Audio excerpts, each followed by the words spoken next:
I mean, I dig down deep and say, look, the same strength it would take for me to decide to hurl myself out in space and fall 1,000 feet or jump in front of a moving train.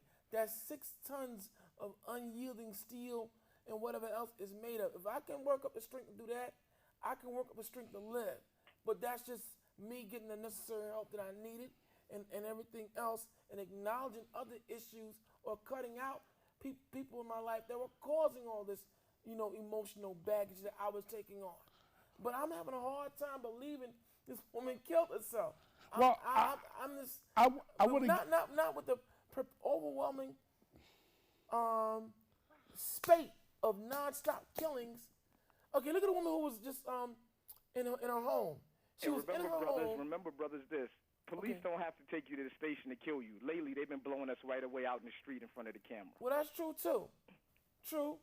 But now, Rev, look at the woman who was just in her home in this psycho Gomer Pyle or Barney Fife goofball entered her home illegally while she's in a towel and put her under arrest.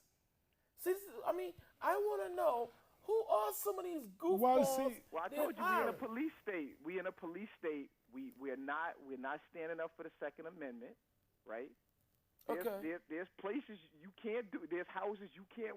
Listen, you step through some of the wrong doors. What happens? You die. There's some homes and some places police can't do that, and they take and they're careful not to. Question to Pastor Wright: how does the Second Amendment help those victims there in the movie theater? Oh, how does it help them in the movie theater? Yeah. Because maybe somebody can get up and be able to defend themselves. But he already got off a number of shots. He already killed a number of people. So even before you could get up to defend themselves, he would have already murdered a few people anyway. Well, this guy was not gonna murder everyone. Yeah, but he didn't murder everyone. He murdered 9 people. No, he shot. He 3. killed 2 and injured 9. Well, he killed 2, injured 9. So they say. But in the span of that space, if you're armed, here's my thing about the Second Amendment. Trying to limit the powers of the Second Amendment and put gun control is like trying to stop people who are sober from being able to drive cars. No, I got know what I mean? I got no problem with guns. But here's the problem I have with the Second Amendment. Here's the problem I have regarding the Second Amendment, or the people who want to use the Second Amendment as their shield. Second Amendment, okay, a handgun is one thing. What is this that people carrying Uzis and Nobody's got a Uzi. This guy, he didn't. No, I didn't say he had a Uzi. It could graduate, he's saying, I think, Mr. Yeah, but you can't even get an Uzi anymore. And the Uzis are illegal. So anybody, all of these gun cases that we've seen in the one in Connecticut and all that, none of these people, don't let the media fool you. So then you can't even get an automatic, what we call an automatic firing rifle. Right. Everything is semi-automatically. It shoots one round for every bullet you depress. Well, why is an average American able to get a hold of a semi-automatic? I mean, why can't you just have a handgun? Whatever happened to just simple handgun? How could an American get access to these are assault weapons and rifles. Well, that's my issue. I understand the point you're making. My only problem is the only people that we have to fear with guns are the criminals. And criminals always are able to get guns. Well, actually, I'm gonna take a page out of guns are illegal. Guns are illegal in London, and who has them? The criminals have them. Or you just take London, England as an example. Criminals have guns in England. Guns are completely illegal. Law-abiding citizens cannot possess guns in England. And you have more break-ins, you have more home invasions in England than you've seen anywhere else. And if you look at the statistics in states where guns are legal and people particularly have the right to conceal carry, you'll notice that crime has dropped precipitously. According to the media. According to the media. According to the media. According to the media. No, the media, if you watch MSNBC, MSNBC and CNN, they'll tell you a different story. No, I'm not talking about just CNN and the media. I mean, and MSNBC. I'm talking about actual gun statistics. Yeah. Be careful with that. I'd be a little careful with that. But you know what, hold on. There have been less people every year killed by guns. That That is a myth. Gun control is Okay. about keeping guns out of the hands of African Americans in particular. Okay, I I'm got telling you. So with that being said, right, we're gonna move on with 718-960. God bless you guys. God bless. And God bless you too, Reverend. Thank you very much for your commentary and everything else. That was Pastor Kashawn White, one of the co-hosts here on What's on Your Mind. Look, we're at 718-960-7150. As time is winding down, you know, some of you out there, you're watching this show, you see me in the streets, but you don't call in. I'm going to continue to hammer some of you on that. We need your commentary. I want you to come in and join this conversation or any conversation that we have, because there's some of you who ask, why did I don't put any of my shows on YouTube? I'll tell you why. Over the years when I did do so, I found that there are people out here who steal, your ideas. Now, I'm all for, that most of the stuff that we do is copyrighted. And I know my work. And I know, our work. And what I don't like is when you have people steal your ideas and try to reboot it. Retool it. And since means to do over, I'm just saying it's a fancy way of stealing. I know my work. And when I hear certain people out there who don't put in the time nor the energy to do the research using my work or using our work here on What's on Your Mind, it bothers me. So that's why, early on when I was uploading some videos or some of my former co-hosts were uploading videos, I was against it. Now, if you out there in TV land record these shows, you're welcome to do that. That's fine. But generally, I believe, as a late Gil Noble, once it's out there in the universe by way of God, then it's out there. Okay? Anyone else who might want to come in and record and put them on YouTube, I won't stop you. But I choose not to. That's why I choose not to. But moving on.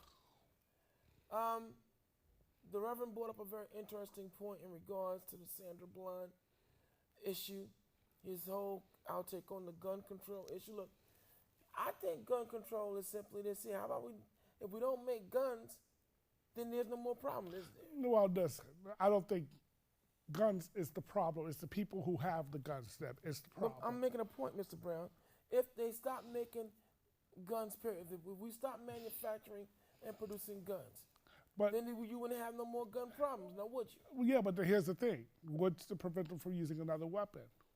Okay, I understand that point, but but guns seem to be the prevalent weapon that's out there causing major havoc in the hands of fools. Fair point, but unfortunately, we live in a real world, and we have to deal with the reality. They're not going to stop making hello, guns. Gentlemen, yes, I'm back again. Okay, how you doing, sir? Yeah, what I want to say again, Brother Malachi and Mr. Brown, the whole thing, like you said, I understand Pastor what he said, but deep in my heart, they killed that woman. Because when you deal with the police, I was a merchant steamer. I live in California. I've been in Texas. They're racist as they can be.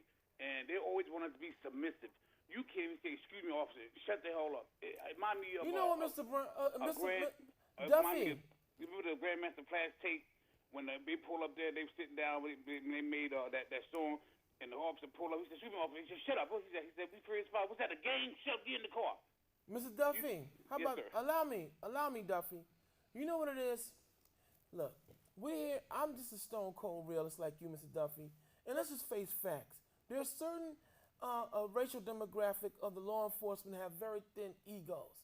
And as far as they're concerned, look, you dumb black nigga bitch. You don't talk back to me. You don't come to me any kind of way. That's the attitude. That's what it is. And let's stop playing with this thing, man. See, they don't want black and Hispanics talking back to them. Okay, you stay in your place, nigga. You stay in your place, spick. That's the mentality.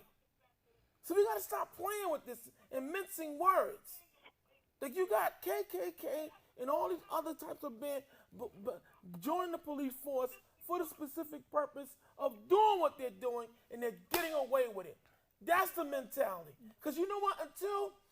Because see, I know for a fact that if you had a whole host of black, Hispanic, and Caribbean American police officers start killing white citizens down here, all right, and everything else, I guarantee you that would not be going down on an everyday basis. So I think we got another call. We got to close out. So we're closing out, apparently. So. Hello? Hello, calling on the air. One thing I would like to ask you the question is this. What did Trump say that was wrong? Here's what he said that was wrong. I like people who weren't captured. No. That's not what I'm saying. I mean, I've been in the military. I've been all over. But what the point I'm saying is when Trump said about the immigrants, what did he say wrong? Oh, you talking about the immigrants? I'm sorry. You know what? Here's what he. Why you gonna call in at this time when the show going off when we can answer that? I would love to get into this thing. To answer that. You know what? How about this? You hold that question next week and we'll deal with you on that, man. Let's close out. Yo, that's amazing. When it's closing out, now you want to call in and ask a complex question.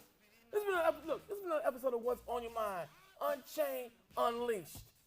You've been thoroughly entertained and informed by Brother Malachi, Mr. Jermaine Brown, Reverend Kashawn White, Fatim Muhammad, and our technical producer who makes it all happen, Handle Abdel Rahman.